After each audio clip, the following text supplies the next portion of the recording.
है राम तुम्हारा अभिनंदन है राम तुम्हारा अभिनंदन है राम।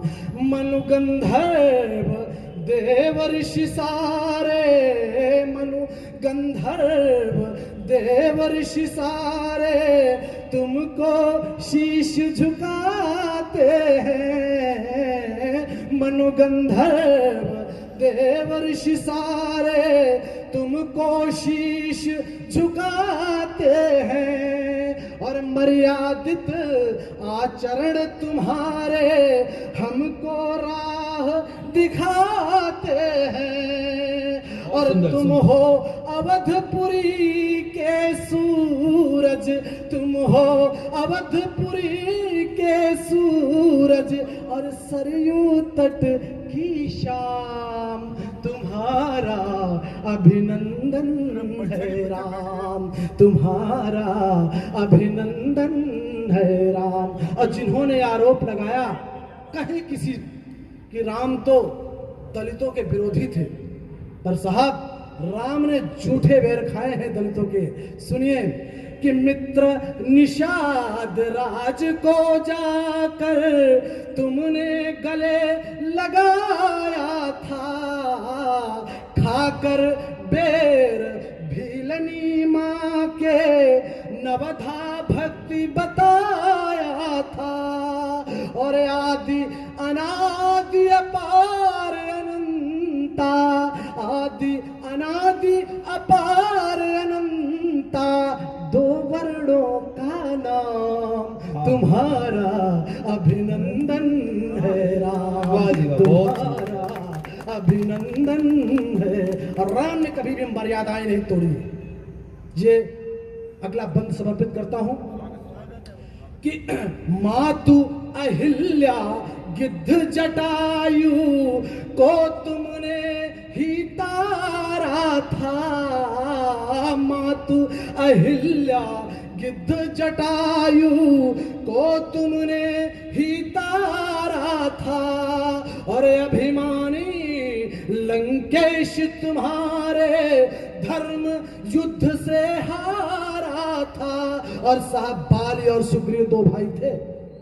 जब बाली को भगवान राम ने मारा तो बाली भी उतना ही भक्त था राम का, लेकिन वो कहता है प्रभु अगर आप मुझे आदेश देते तो मैं कांख में दबा के रावण को ले आता, सीता माता को तो हाथ में उठा लाता। आपने मुझ पर बाण चला करके ऐसा कौन सा अपराध था जिसके लिए मेरी हत्या की। तब राम क्या कहते हैं कि अनुज बधु भगनी सुत नारी सुन सठ ये कन्या समचारी और इन्हें कुदृष्ट बिलोकत जोई ताहि बधे कछु पाप न हुई। ये मर्यादा थी मेरे राम की कि मातु अहिल्या गिद्ध जटायु को तुमने ही तारा था। अभिमानी लंकेश तुम्हारे धर्म युद्ध से हारा था। और मार बाली को ज्ञान सिखाया पहुंचाया निज धाम तुम्हारा अभिनंदन है राम तुम्हारा अभिनंदन है राम। अगर आदेश है तो एक छोटी सी स्वागत है। आप नई रचना है, मंच में प्रस्तुत करता हूं, कहीं गलतियां हुई हो तो क्षमा चाहता हूं, लेकिन इतिहासकारों ने जब भारत के इतिहास को लिखने में लापरवाही की तब मुझे शब्द उठाने पड़े। कहा गया है कि हल्दी घाटी में हमारे महाराणा प्रताप युद्ध हार गए थे। महान अकबर को बताया गया, लेकिन साहब महान तो महाराणा प्रताप थे। जब हल्दी घाटी को नकारा गया तब मेरी कलम ने दूसरी तरफ रास्ता लिया और लिखा दिवेर का युद्ध। वो दिवेर का युद्ध इतिहास जानने वाले जानते होंगे कि दिवेर के युद्ध से हमारे महाराणा प्रताप ने अपना पूरा मेवाड़ जीता था और वहां से महाराणा प्रताप बने थे। साहब 1576 में हल्दी घाटी का युद्ध होता है और ठीक 6 साल बाद 1582 में दिवेर का युद्ध होता है।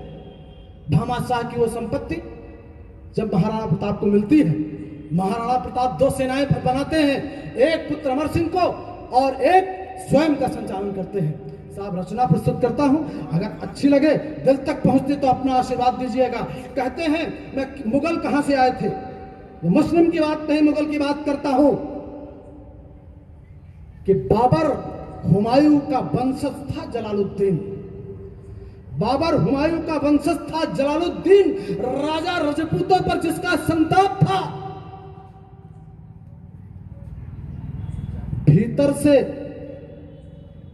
भीतर करता था राजनीति भांति भांति की, लेकिन भीतर से सूरज समान रहा ताप था। और माटी मेवाड़ ने मिटाए दई ऐठ सब, युद्ध की कला में एक उसका भी बाप था, और अकबर के सम्मुख झुकाया नहीं शीश कभी, मुगलों का काल महाराणा प्रताप था। बहुत बढ़िया, बहुत बढ़िया। महाराणा प्रताप संबोधित करते हैं अपनी सेनाओं को, वहीं से रचना को प्रस्तुत करता हूं, निवेदित करता हूं। ऐसा जय रुद्रदेव जय महाकाल, सब एक लिंग की जय बोलो। जय रुद्रदेव जय महाकाल, सब एक लिंग की जय बोलो। इस मातृभूमि के लिए आज निज भुजदंडों का बल तोड़ो। जब मातृभूमि हो तड़प रही, पायर की रुंझुनों पिसार, परतंत्र मरी है मातृभूमि, अपनी फूलों को लो सुधार। ना माँ का दूध रजाऊंगा, ना सुख सैया सो पाऊंगा, ना स्वर्णिम बर्तन में भोजन, ना भोग विलास बनाऊंगा। सौगंध मुझे, मैं मातृभूमि